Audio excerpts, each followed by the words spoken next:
then the singers join, and I just play drone notes underneath them, and then we play it again, and all the instruments join in. And sometimes we take turns improvising preludes before a song or an instrumental starts, and it's a lot of fun. It's a lot of fun. We're having the concerts in a beautiful St. Mark's Episcopal Cathedral downtown, and it's a very, very old parish, but the cathedral itself is I want to say about 100 years old, and it's beautiful, and the acoustics are great. And I'm surprised that we have full houses when we play this music, because it's definitely a niche audience. Yeah. No, I think that's awesome. And I know you've got several historical harp replicas of historical harps. Which ones are you using more than one? No, I'm just using this one. This has 3.5 octaves, I think. It's brand new. I bought it from a student. So it's brand new for me. And it has gut strings, but it doesn't have, you see it doesn't have on the neck? Nice. What's missing though? No levers. No levers and no bridge pins. And so if I want to change keys, I have to retune, but because it is low tension, it's very easy to retune quickly, and it stays in tune. Also, there's another thing that's missing. Can you see on the back what's missing? No sound holes. Right. And so this is a harp with braid pins. And if you look here, these are little wooden pegs that you tie a knot and you jam it in the hole, and then you put the pin, like a guitar has a little button that holds the string in, and it can be adjusted where it buzzes like that. But the whole harp has to be adjusted, and it takes time to do it, and you have to retune. So, and this harp in its case fits in the overhead of an airplane. Wow. So I fly with it, and almost all of us that fly with instruments, small instruments, you want to fly Southwest Airlines because of their baggage check policy, and because they use 737s, and the overhead bins are the right size for your instrument. Good tip. Thanks. And you pay extra for early boarding, so you make sure you have a spot. Mm-hmm. Yeah. So we got some more people going. Yeah, I think we can get started. It's all right. 3:02. Thanks for sharing that. Good luck on your concerts. Yeah. All right, guys. Everyone that's here right now, welcome to our monthly harp seminar, teaching seminar. This is part 2 of our studio seminar, and I'm Therese Honey. And would we go around, everybody introduce themselves?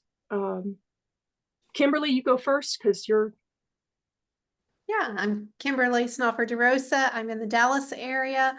I've been teaching for over 30 years. I do private lessons in person and online. And I also direct the Houston Summer Harp Festival for middle school and high school students, and also Harp Journeys for Adults, which we have coming up here in the Dallas area on November the 9th. So lots of teaching, lots of trials with studio policies that have evolved over many years. So I'm glad to be here to talk about this. Mary? I'm Mary Radspinner. Recently retired from Melody's traditional music and Afghan press music for the harp, although they're right on the other side of the wall here, so I don't really get away from them, and that is just fine. I'm glad to consult with them. I teach. I don't have a lot of students. I'm not a real self-confident teacher, and I want to have the self-confidence to, like, I always feel like I need to be the one that has the most energy and be putting on this big show for the kids, rather than just kind of relaxing and concentrating on the teaching aspects. So that's, I go to a lot of piano teacher workshops. I have a lot of piano teacher mentors, but I am here to learn, and that's why I'm hosting these things. And our special guest, returning guest, Kela Walton, would you introduce yourself, please? Hi, everyone. I'm Kela Walton, and I am based in Fort Worth, Texas, and I teach at TCU here in Fort Worth, both university students and also continuing ed and pre-college students through our music preparatory program. Before that, I lived in Buffalo, New York, and I played with the Buffalo Philharmonic there for a one-year interim position, and I started the Buffalo Suzuki Strings harp department at that long-standing Suzuki school. So I've been teaching since the last century, both privately and in public schools, and at all ages from, 8 to 88 and beyond. Oh, that's wonderful. Now, if you missed part one, you can go back and listen to that, but we're just going to jump right in today. We'll have another seminar talking about harp ensembles, our student harp ensembles. We're going to have a separate seminar for that. But let's just jump right into it. Kela, you first, and then Mary, and then Kimberly. What are your policies about makeup lessons? So I switched to a semester model probably, I don't know, maybe 10 years ago or so. And within the semester model, students paying for a semester of lessons, or they can pay monthly to make that more affordable. The way the makeup policy works, it sort of integrates with that, is that basically I say we're going to have 14 weeks of lessons, but the actual semester itself is 18 weeks long or something like that. So that gives some flexibility for if you need to miss this week or whatever, and I just keep track in the calendar of this is lesson 6, this is lesson 7. As long as they give me 36 hours notice, then they need to reschedule something, then we can reschedule it. And then of course that gives me flexibility to reschedule as well. And then, should there be an emergency or there's illness or something like that, I'm a reasonable person, we can work that out.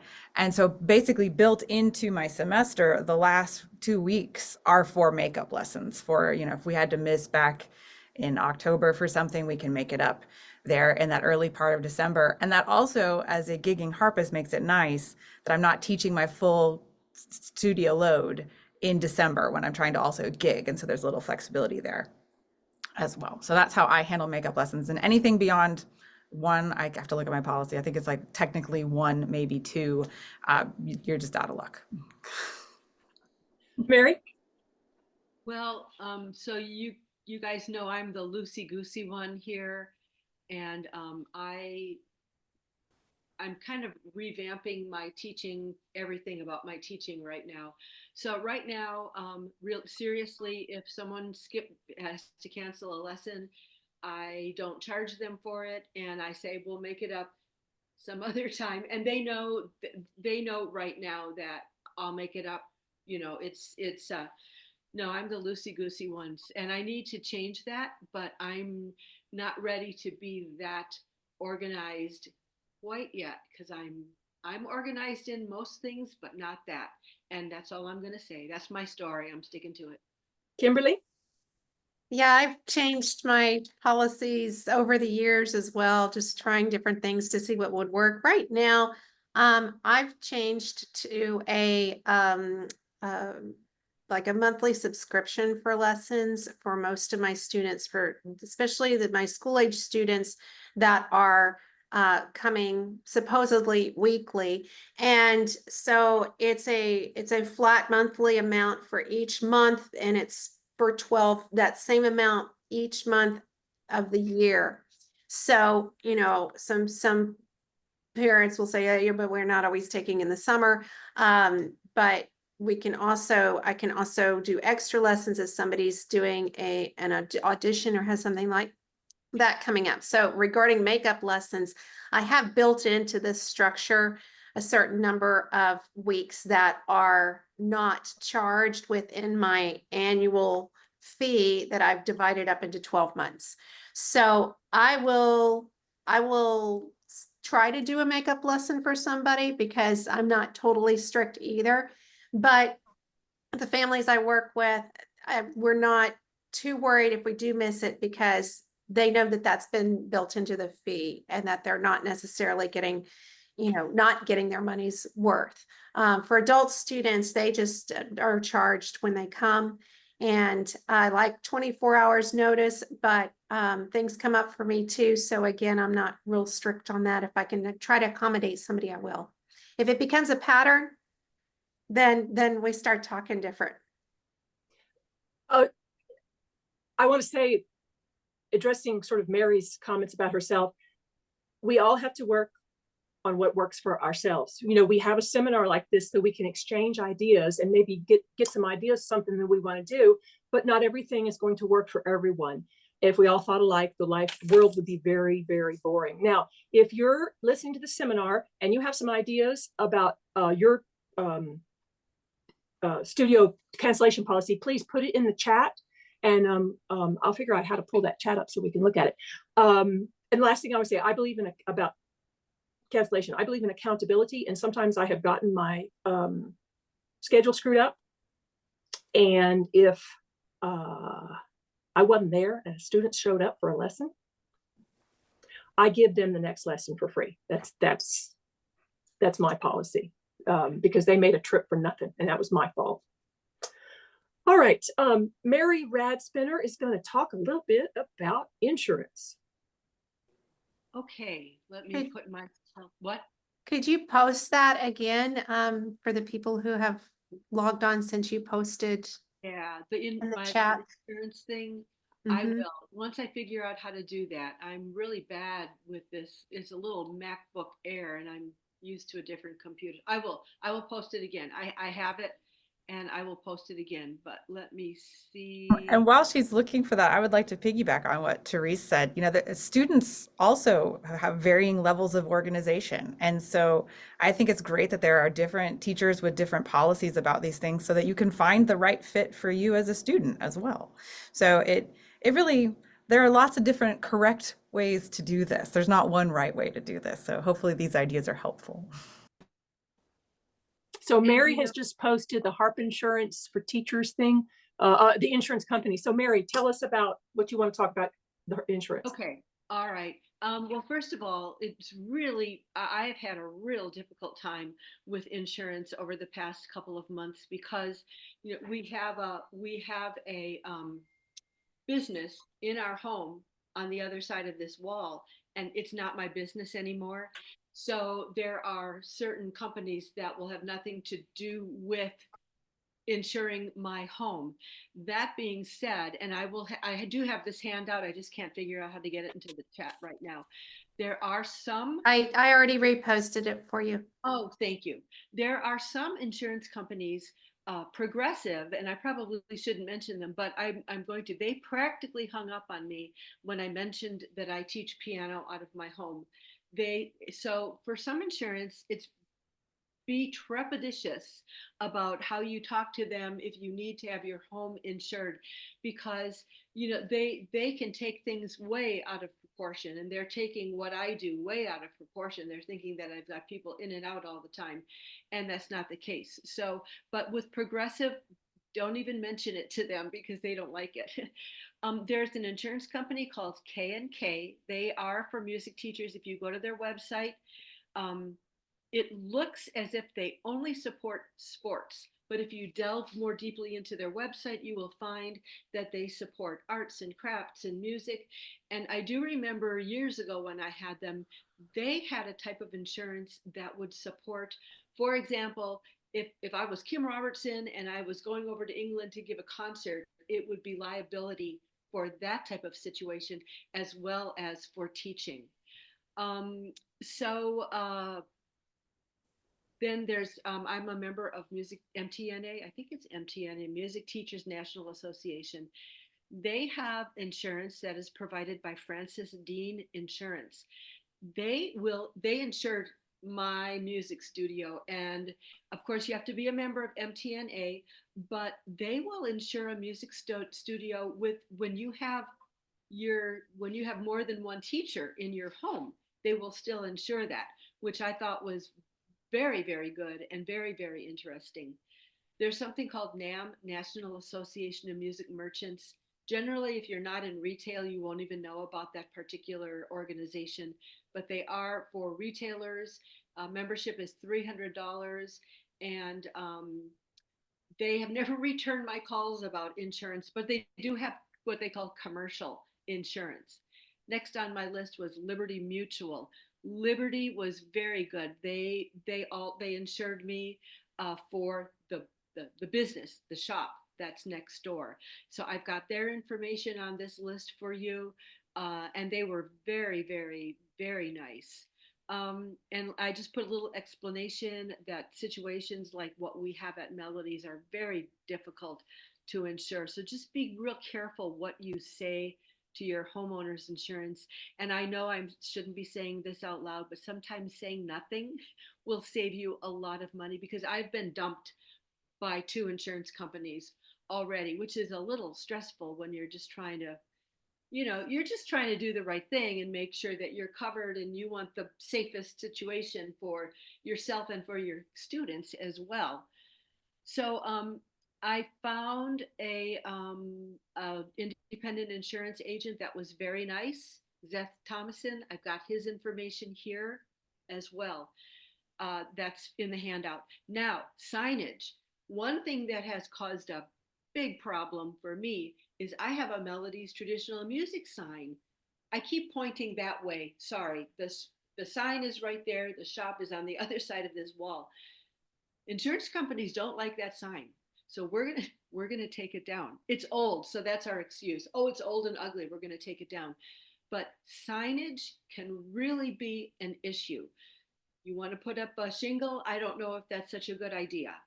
And then Allstate uses a commercial underwriter. They're called Next. If you go to their website, they say that they only work in California, but that they offered me a very, very nice economical package.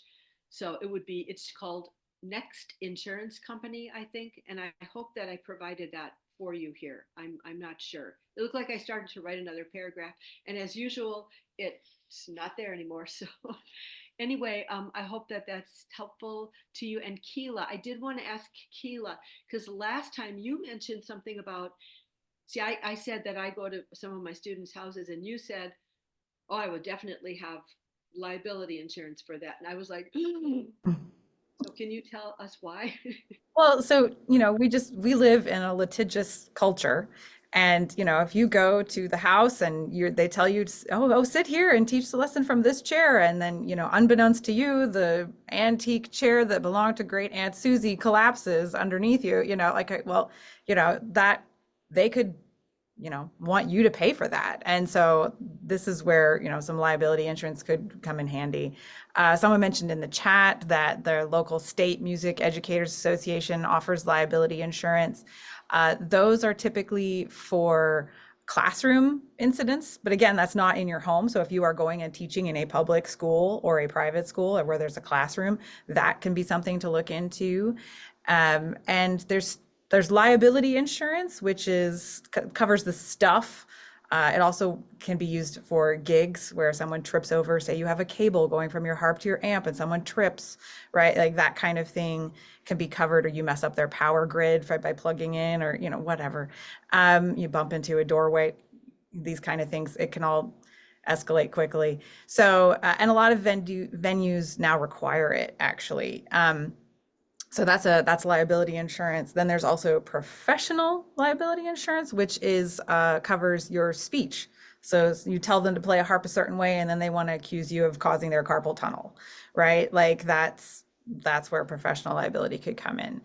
So all of these things, yeah, dealing with insurance is, I know, most of our favorite thing to do. But stay tuned. If you're a member of your favorite national harp organization, they're currently doing some research on this. So keep reading those newsletters, and it might be a member benefit that you might want to check out in the future. So stay tuned. Yes, that gets our curiosity going. Mary, may I ask, on the handout that you put that's in the chat, do you have the information about the music teachers MTNA? Do you have information about that on your list? No, and I will add that. Okay. I'll add that. Sorry, I just because I've been a member for so long. I didn't think, yeah, I will add that. Thank you, Therese. Thank you, Mary. And remember, our participants, if you have thoughts about any of these subjects that we're bringing up, please put it in the chat, because all of us are, the four of us are glancing at this sort of thing, and we'll try to cover everything, questions that you might have or comments. Now, let's go on to our next subject, which is practice accountability. Yeah, I'm just going to throw it out there. Kela, we'll have you go first, and then Kimberly, and then Mary. So in my student studio handbook, there are some guidelines about practice. It suggests an amount of time per day based on where you are in your particular harp studies. So obviously, if you're preparing for competitions and you're in high school or college, that's going to look different than if you're 8 years old, or if you are, retired and enjoying harp as something you like to do every day. So there's some guidelines in there. And we all, as teachers, you can tell if someone has practiced or not. And I appreciate honesty. I really do. And so I try to instill that in my students and just say, if you had a rough week and you had 4 tests, or you had something traumatic going on at home or whatever, you don't have to get into all the details, but let me know you had a rough week, and we can make a new plan this week based on reality versus going on and having these lesson after lesson where nothing is happening, right? So it's like someone else said earlier, if it becomes a pattern of not practicing, there's a clause in my policies about, then we're going to have a discussion about that. And there are some consequences to patterns of repeatedly not being prepared for your lesson. So that's how I handle it. I offer some guidelines, and I just try to encourage honest, realistic expectations from week to week. What are your consequences? Oh, well, you get a written warning about the fact that you haven't been practicing and being prepared for your lessons, which is a waste of everybody's time and energy, really. And then if it doesn't improve, then you may not get to keep your lesson time. Kimberly? Okay, yes. My students, my school age students, all have a assignment book where you write down the pieces and they check off. And I really encourage them to do that. Most of them are pretty good with that. And I try to show them that, this is for both of us, so that I can see how your week went, and so that you can also have a visual of what's happening. And if you're practicing these 2 pieces but never getting around to your exercises, that's a visual to be able to see that. Now the students, a lot of the students just are so overwhelmed with the academics and their other extracurricular activities that some weeks are going to go better than others. And ultimately, I really do try to take the student where they are when they walk in my door, because one of my main goals is that this is something that should be fun. I don't want them dreading walking down the sidewalk to my front door because they know they haven't practiced. So most of them are hard enough on themselves, but we just take them from where they are. If it becomes more of a ongoing pattern, then that's where, I'll bring in, let's talk to your parents about this when they come to pick you up. Let's have a word with them so that we can make some goals together. And I have them help make goals too. So even if it's just like, well, I didn't practice last week. Well, how much do you think you can practice this week? Do you think you can do 2 days? And sometimes they'll say, well, I can do 4. And so I'll have them work with me on setting those goals. Now, I do teach some private lessons at a middle school, and so I was there this morning, and I want to share this because I'm like, oh, I think I might use this. They have what they call like a music bingo game, and the students, they have this bingo card, and the teacher was going to send me the PDF. So the students have to go around to different teachers or whoever and like play 2 scales. And if they play 2 scales, then they get to cross that off. And then once they've made a bingo line or they've done blackout, then they get like candy or a Sonic drink or something like that. So I'm going to look into that as some incentive too, because I've kind of wanted to add in something that's a little bit more fun than checking off the old assignment book. All right, I have some thoughts about some of this. I like Kela, I appreciate honesty because as a child, I was not good at practicing. And we all know we've got, as professionals, we have some gig coming up this weekend. And this is the week we pulled out the music to practice for that gig, not talking about anybody personal here or anything like that. So what I ask a student that is an irregular practicer, I will ask them at the beginning of the lesson, when was the last time you played your harp? And because I do want to know that, and it's not accusatory, or it's not, I'm not judging them. When was the last time you played harp? Because I want to meet them where they are. And I might ask them, how many days this week did you play your harp? And I don't say practice, I say play, because even if they just played through their favorite piece, I'm going to count that. And it's a mental attitude of play versus practice, because practice usually means work and maybe something unpleasant that's hard to do, but we like to play the harp. So that helps. I use various things. I have a rubber stamp that has a small grid, and I might stamp it on a Post-it note and put it on their music and tell, they have to write down, like, for instance, they've increasing the tempo on something, have to write the metronome marking each day that they practice it, they increase your metronome marking, or write, the day that they practiced that particular piece, how much time they spent on it. And I will frequently have them, I have dice, and they roll in the lesson, and they roll the dice, and I'll say, okay, it says 5. Okay, play through this little part, this little section, these measures 5 times. But I'll time it, and they get done playing it 5 times. How long did that take you to do? Oh, I don't know. It was 45 seconds or a minute. It's like, oh my gosh, it's only a minute to do this thing. I also have little tape that has little grids on it. I'm trying to make it a little sort of a fun thing. And I, you can do things with stickers and little fun little things. Now,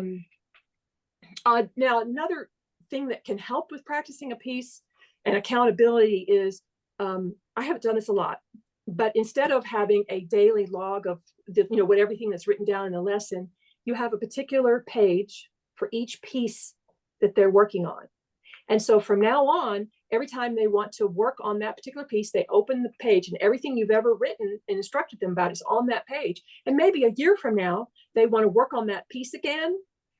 They go to that page and everything is there. And you can also have that sort of accountability system, how much they've worked on that piece and the dates, because it's often really surprising when they return to a piece a year later that they might have spent 6 months working on, and they can see all those dates, and now they take it out to review, and it only takes them a month or two to get it back to where it was a year ago.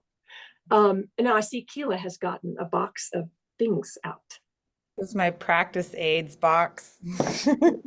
So Post-it notes makes Post-it notes in a grid, and there's sticky Post-it notes now. And you can, with different color pens and stuff, mark out how many boxes you want them to color in, I'm a big fan of these market dots that you can put, and you can use them to point out a lever change that they keep forgetting to do, or a muffle or something. You can literally put it on it and highlight it there.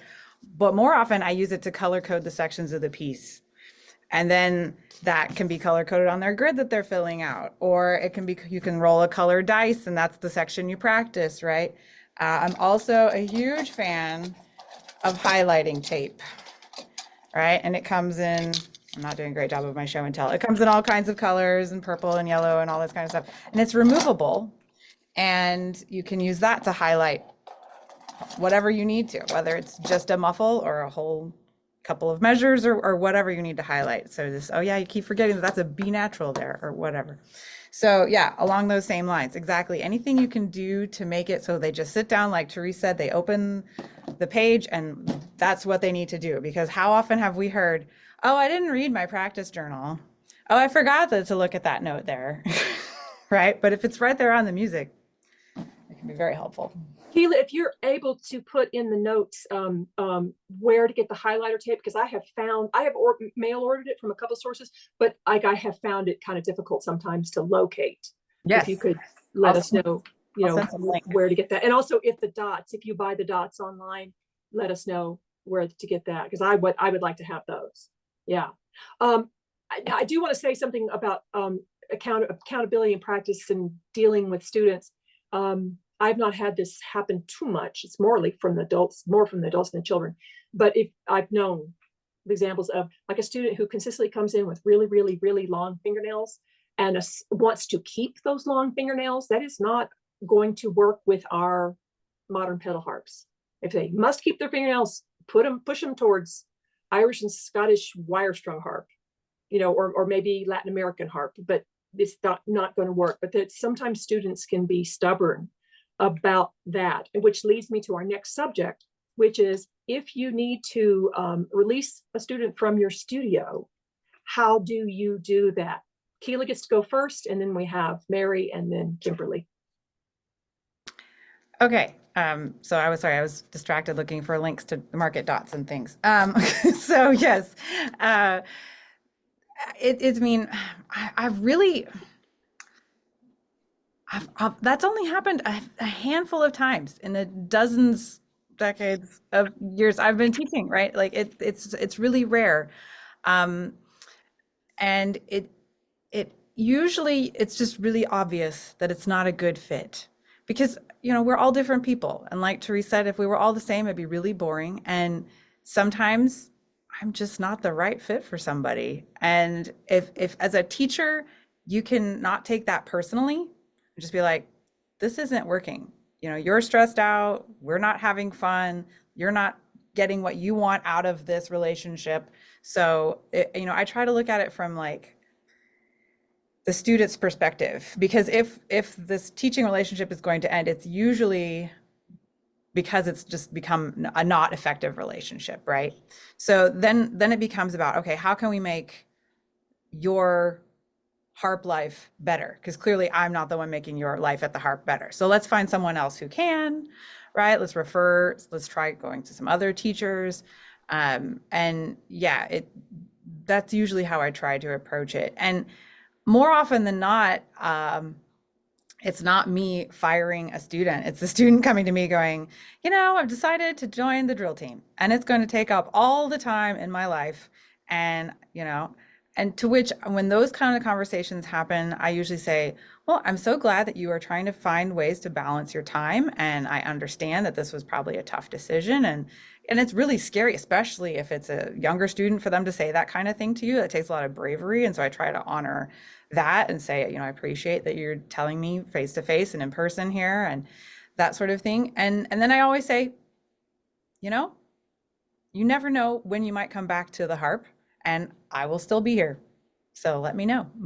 And Exactly. or you decide, you later, it's been a couple of years and you decide you want to sell the harp. Let me know. I can help you with that. Like I am still here for your harp stuff, even if you're not taking lessons right now. So, like I try not to just be like, well, good riddance, like, so I try to approach all of these, conversations with compassion and trying to think of it from their perspective too, and put my own stuff aside. But yeah, it's very rare that usually because, we have developed a rapport and a relationship, it's very rare that it's a contentious, ugly ending. It's usually just sometimes a hard, but a compassionate conversation. Now, don't tell me I'm the only one who has done a happy dance when the student has said, I'm going to put the harp aside. Okay, but don't answer that question. Mary, you're next. Okay. So, well, first of all, can I go back to what we were talking about before about practicing? Yes, please. I'm not the only one that has students that maybe only practice 1 or 2 days a week. I'm relieved. I thought that I was really a bad teacher, and so I'm kind of relieved to find out about that. The other thing about practicing that I've been trying to do lately is giving them less. and trying to tell them to practice smart. And I have this little hourglass thing, and like Therese, how long did that take you? Oh, that didn't even take, the sand didn't even go all the way through that little hourglass thing. So I a couple of weeks ago I said, I want you to practice less this week. I don't want you to practice more, but I want you to practice smart, and let's have an experiment and see if we improve. And it actually worked for a couple of my students. It's working well for all my students. They're practicing less but smarter, and I'm just trying to instill that because I think that's a really, really important thing to do, to practice smart. Then what was the other thing we were talking? Oh, students that want to discontinue lessons. Yeah, happy Or to you as a teacher that want to release the student. I don't like using, I used to use the word fire. I don't like that anymore. So I say release.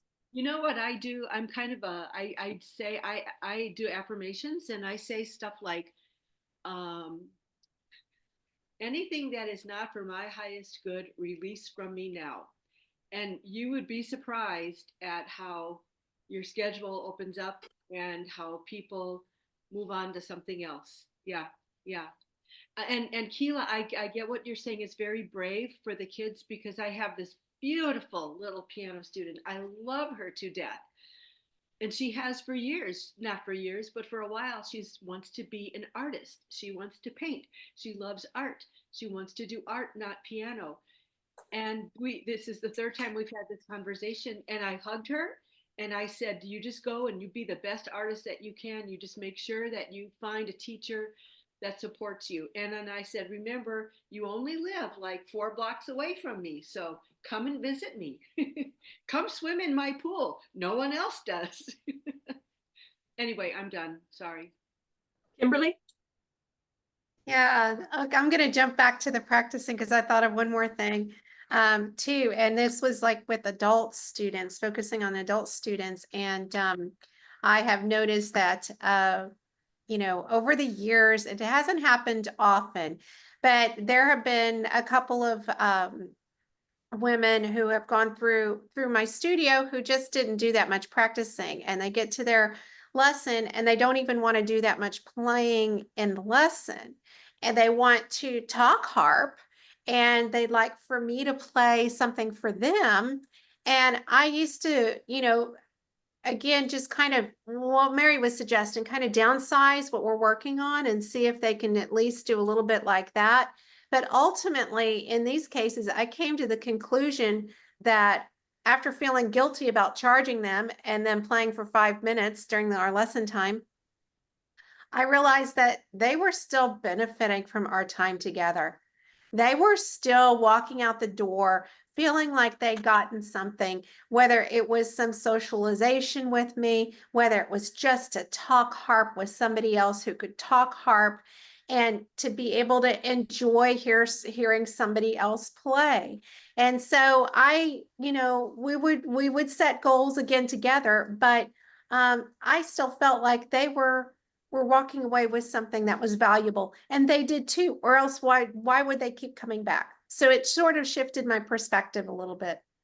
As far as students that want to stop, I have in my policy that I would appreciate having one lesson if I know that a family is going to make a change, either stop, or it may be because they're moving or whatever, but just to keep in mind that let's have one wrap-up lesson after this news, because I think a lot of times it's kind of important for that closure for that student as well.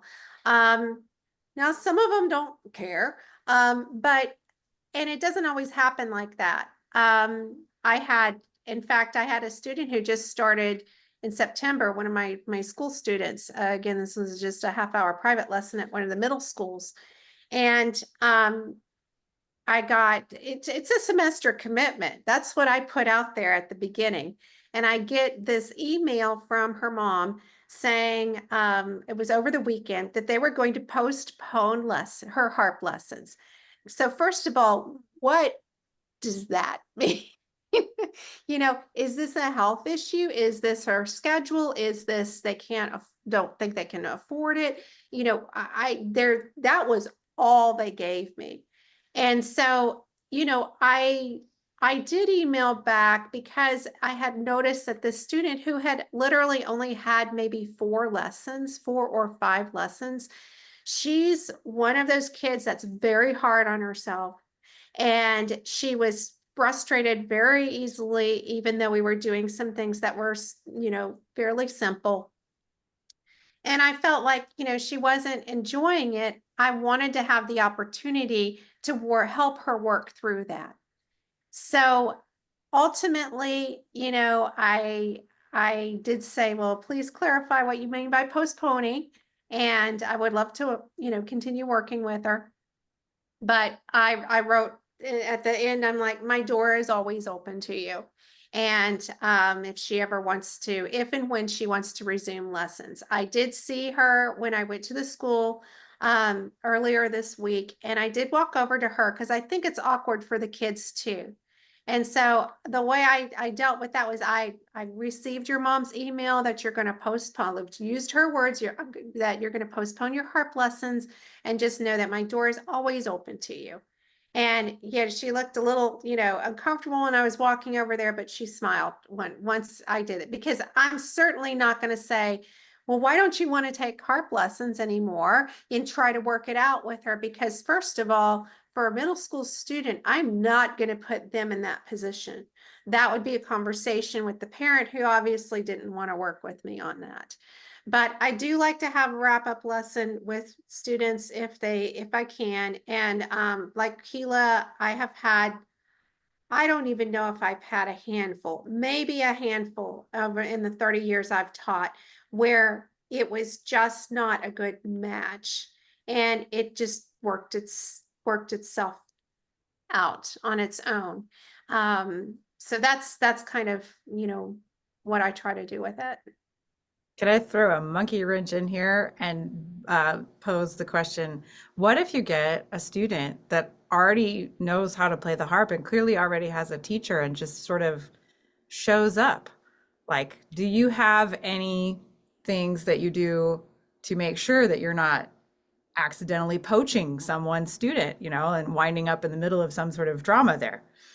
Well, Kela, that is a great segue into one of the subjects that we are going to talk to, and let's just go ahead and go to that, and that is professional ethics. And that is how none of us want to have that type of thing. I think that we're stealing someone's students. We don't want to have that feeling. And one of the things that I got great advice from Delane Fedson Leonard years ago was that she would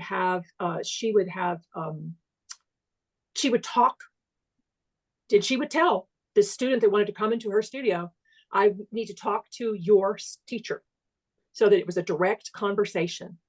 And I always appreciated that. And anytime I've been in a workshop, I've been teaching. I'm taking like in my area, my part of the world. And I have a student like at a workshop, and this is not my student, and I see that they're doing something technically or whatever that I think is not a good idea.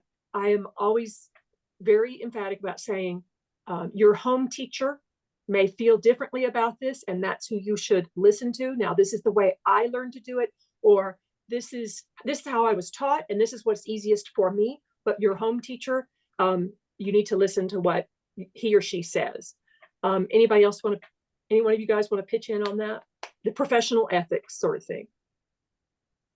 Yeah, I mean, I would definitely agree. I use the same thing when you're working with students at a workshop or a camp that are not your regular students. Yeah, I always just preface everything by saying, try on what I'm suggesting, but if you go home and your regular weekly teacher says don't do that, that's who you should listen to. Like, just try it on for size for a minute here, and this is what works. Like you said, this is what works for me, so that's great. And yeah, definitely the direct conversation. Again, same thing. I think we had the same mentor on this topic. Yeah, I'm going to tell them, oh, great, I'm going to give your former teacher a call and just talk to them about that. And I don't necessarily say this to the students, but in my mind, students may come and go, right? They graduate, they move on, whatever. But my relationships with harp teachers, those are the relationships, my colleagues, those relationships more often than not have outlasted many of my student relationships. Obviously we do have some adult students that maybe we've taught for a long, long time, or we have, or developed friendships and that sort of thing with families and that kind of thing. But yeah, my relationship with my colleagues is very important, and I'm not going to jeopardize that over one student. It's just not worth it. Mary, do you have any ideas about the professional ethics of how you view it? Students. Yeah. Really making me think. I do have one student that came from another teacher, but not directly. That student had discontinued harp for a while and then came to me, and realized I probably should have connected with that teacher, and I did not then. However, I'm connecting with that teacher now, in a sort of a professional way.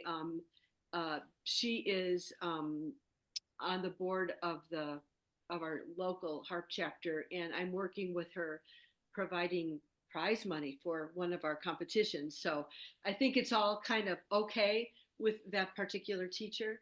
But I look on that, and I'm sitting here feeling really guilty. I should have connected with her. I feel really bad now. Thank you for bringing that to my attention. I think it's difficult, and it can feel awkward, and because you don't know necessarily what the situation was. And we've also, I think, all had families or students that create their own drama, and it's maybe not got anything to do with, what they're looking for or not getting from another teacher. I have had in the past a couple of incidences where there was a student from another teacher who would attend the harp camp, and then the family might reach out to me at a later date, just to see, if about studying with me. And again, one of the first things that I ask them is, well, what are you looking for? As in, what are you looking for that you feel like you're not already getting?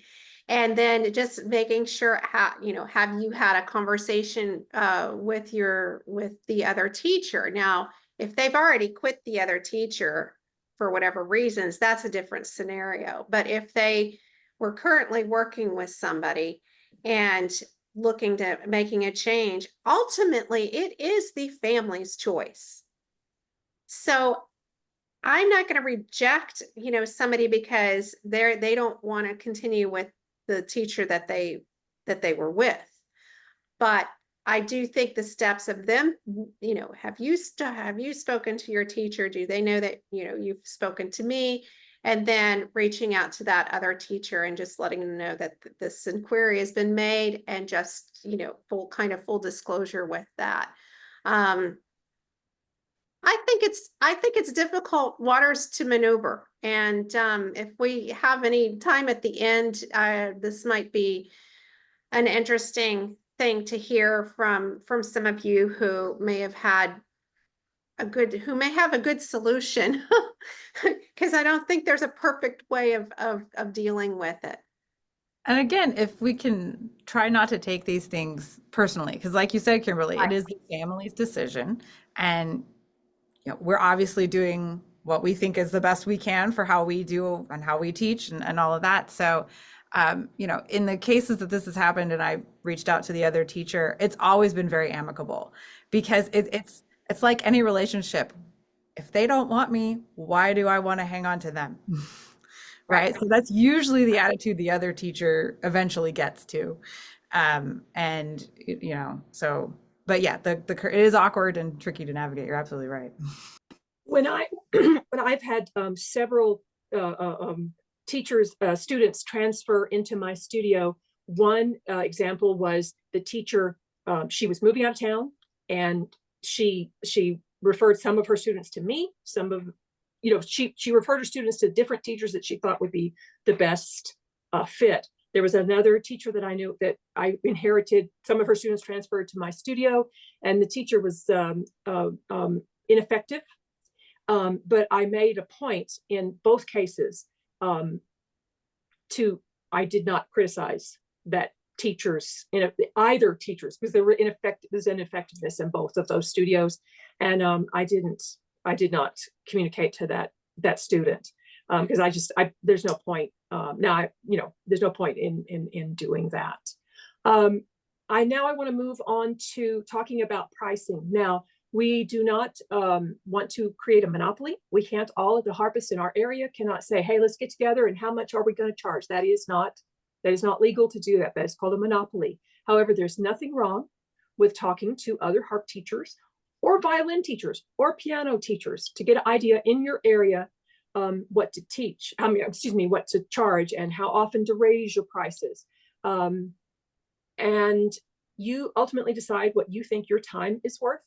And as I think in our culture, a lot of times women don't always want to, especially with something like this, with the arts, especially if you are not a full-time musician making your living all the time, you feel uncomfortable with charging. And that's something you should talk about with friends and other colleagues. But what I would like to find out, for instance, is if any of you guys, if you have a family where you have several siblings, do you give them a discount for their time? One teacher I know says she does not. It is still her time. So she doesn't give a 2-for-1 price or a discount if they have 3 kids.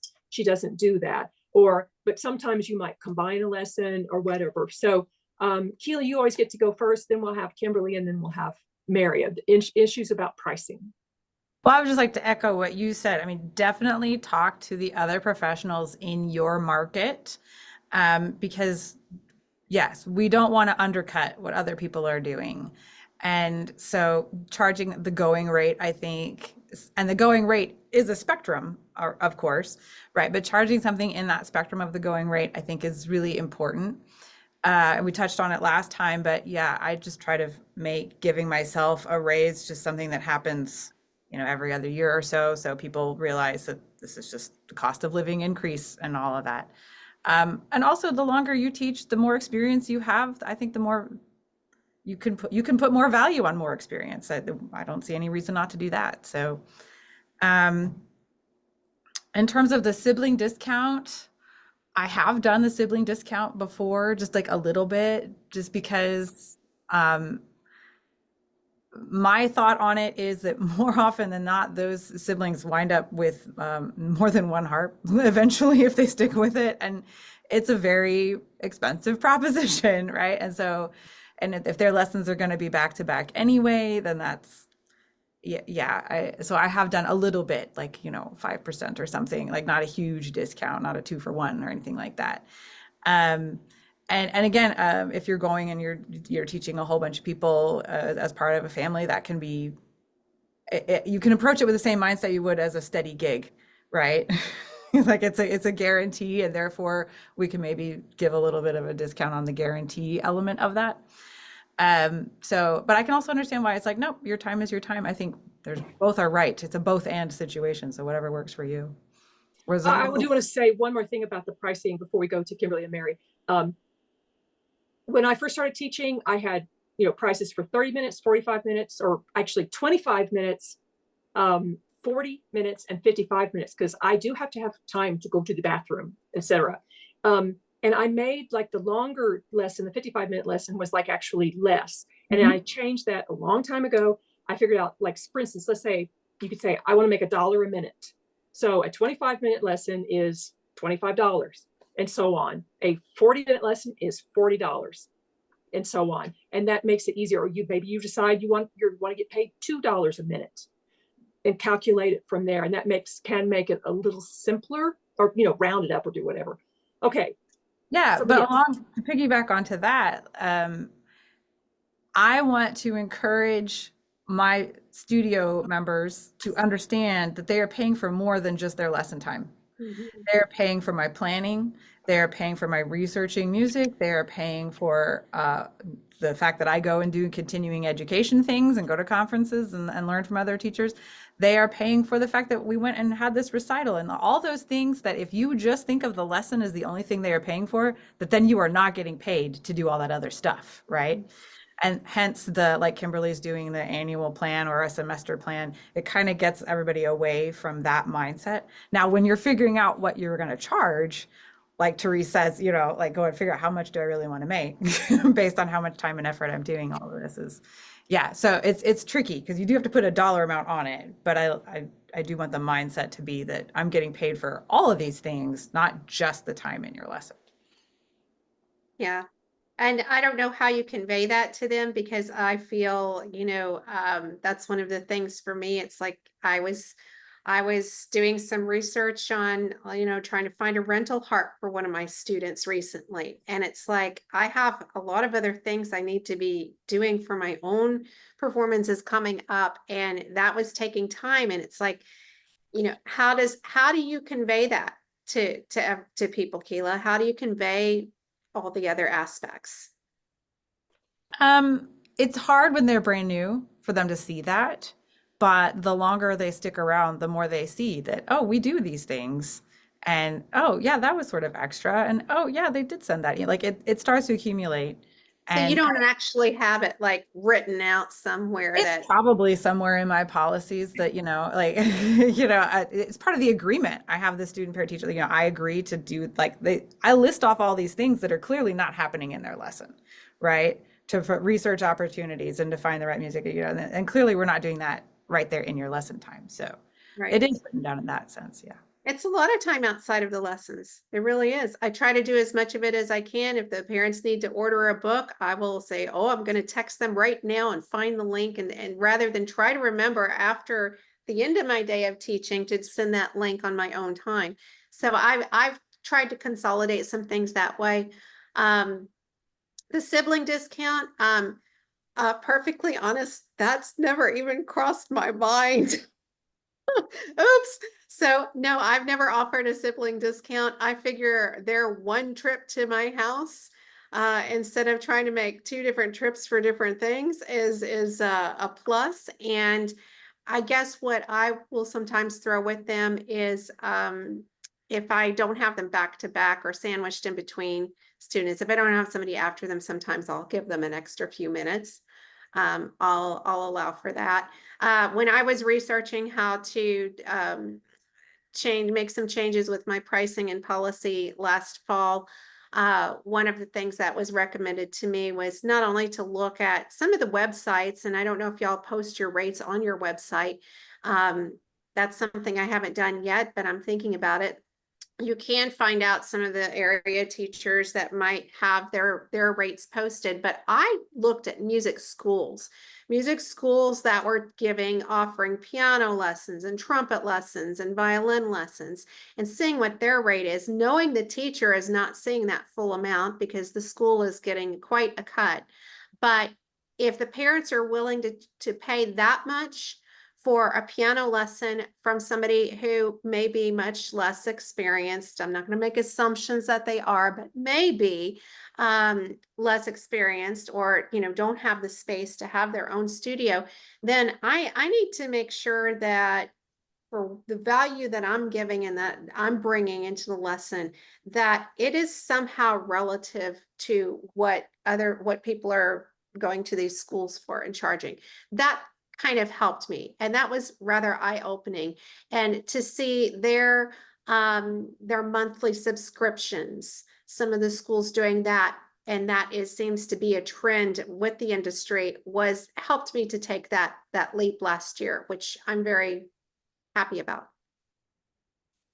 Mary, do you have any thoughts about pricing? I do.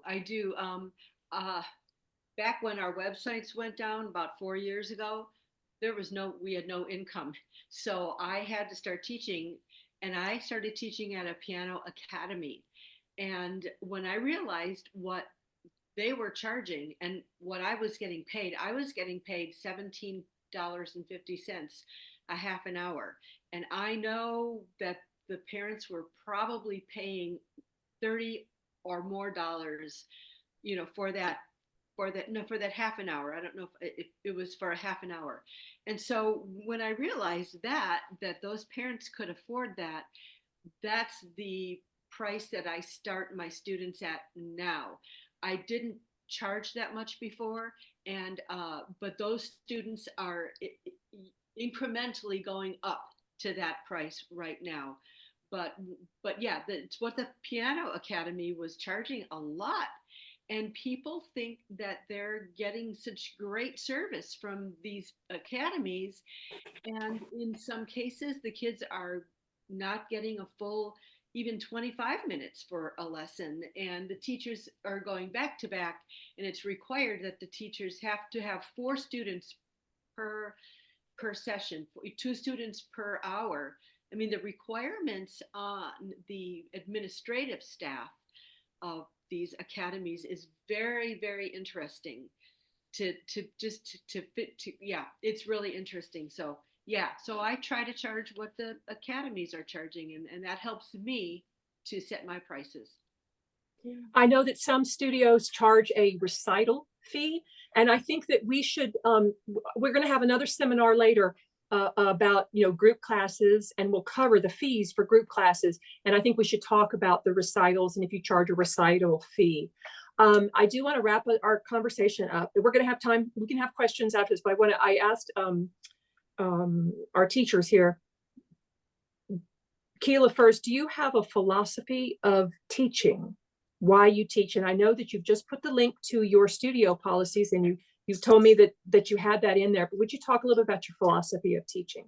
Yes. So I put a lot of thought into this a while back, and especially having done a lot of the Suzuki training, you think a lot about philosophy when you do that. And so my studio philosophy is developing compassionate hearts and disciplined minds through the study of music. So music is the byproduct of what we're doing, right? My bigger goal is life skills, and I happen to teach those through the medium of harp playing. So that's my philosophy. That's beautiful. Nice. Who would like to go? Kimberly, you can go next. Do you have any thoughts? What I have posted on my website, a dedicated instructor, Kimberly supports, encourages, and challenges students of all ages and levels on their own musical journey. And then I have written that I am committed to nurturing the love of music and the harp, developing skills and self-expression, building confidence and polish, and enhancing a personal experience with music. Great. Mary? I had some really cool things on one of my websites that crashed a long time ago. It was a wonderful philosophy.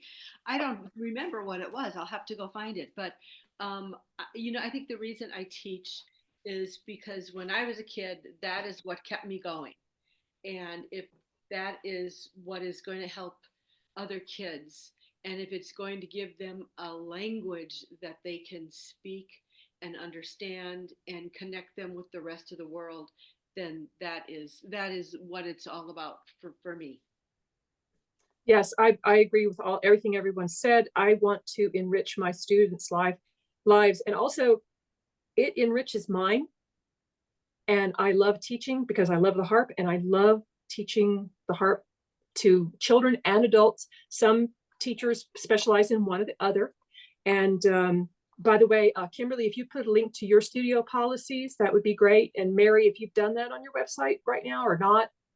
Now's the time for, if y'all have questions and stuff. I'm going to have to sneak out because I have to catch a lift to get to my rehearsal to the cathedral downtown. So you guys can keep on, and I will see you guys next month. So have fun. Thanks, you, Therese. Bye-bye. Thank you. Okay, bye, Therese. Bye, Therese. Bye. Mary, actually, there was a question for you earlier on about the insurance. This was somebody, let me go back and see if I could find it. It was about insurance for online teaching. Do we need, I guess it would still be like, you could still say something like Kela had commented on, and then they could say, oh, you gave me carpal tunnel, although I don't know who would do that. Liability insurance. Do policies extend to teachers teaching online only? Would you, with your teaching online only, Kela, Mary, I mean, In my research, I was told that having the professional liability was not as crucial for a music teacher as it would be for a therapist or a doctor, you know, or somebody like that. Um, and the other liability is really more for physical liabilities. So that is a great question that I would pose to your insurance expert, honestly. But most insurance experts are also trying to sell you insurance. So yeah. Yeah, and Kimberly, I know that you are really involved with uh, uh, a person, a mentor that's helping you with your online lessons. I wonder if you could pose that question to that person. Yes, and there are a lot. We can always post the resources maybe when you send things out, but there are a lot of people out there who are helping us, and a lot of the music teachers themselves who are helping us figure out how to bring our studio into a format that works for us, that is more current, especially if you've been teaching for a while, that is trending, you know, using things that are available to us now with the technology, with the automatic billing, with automatic scheduling, that type of thing. And of course, I'm blanking on the name. This was somebody that not this past August, but the August before, I did some sessions with her because I knew I wanted to make some big changes. And I knew I wanted to do some updates, but there are several. I'll try to get that to you, Mary, if you want to maybe include some of those. There are several that are out there though. Yeah. I guess we're gonna wrap up unless does anybody have just like a great way of wrapping up a student that's leaving? or a student who's coming to you from another teacher? I think those are our awkward points. Yeah, I know Charlotte had a few ideas on insurance, which I'll post that. This chat is excellent. This is, I think, the best chat we've had. So I will post the chat Yeah, in the follow-up email. that'd be great. Mhm. Yeah. But yeah, this was very informative, very helpful to me. I have more questions about teaching that I would like to ask and get others' opinions on. And I'm sure, participants, if you've got questions, let us know. I think that, teaching harp. Oh, I know what I was going to say. Well, okay, teaching harp is a little bit newer than teaching piano. I mean, when I was first taking harp lessons, there weren't that many. I mean, I'm almost 70. There weren't that many harpists. So harp lessons were extremely unique. Harpists were extremely unique. And teaching the harp was, kind of a new thing. So I know that Joyce Rice wrote a book called Teaching the Lever Harp. I'm going to make that 50% off. I'll put it up on our website. It's Teaching the Lever Harp by Joyce Rice.